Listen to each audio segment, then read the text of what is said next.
パッパラパッパラパラヘイ限界突破ラパッパラパッパラパラヘイ毎日半端ないパッパラパッパラパラヘイ限界突破ラパッパラパッパラパラヘイ。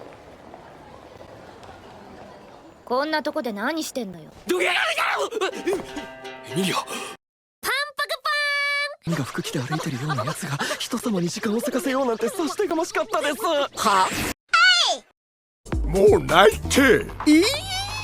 こんなんだ。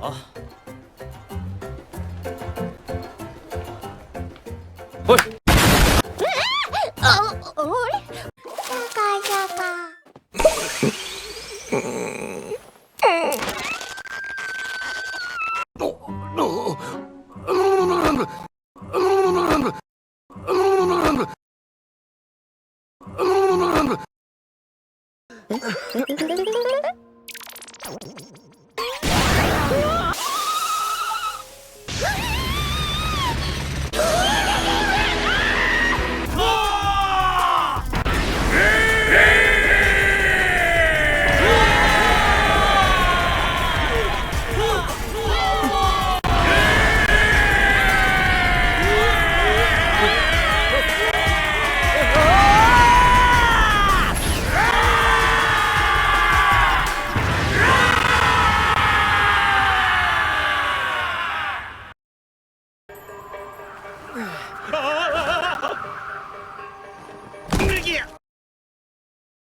何をしたの？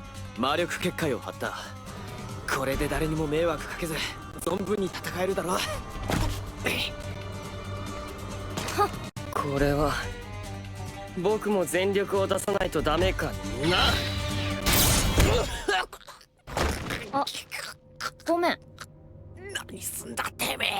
許せないわ、ルシフェ。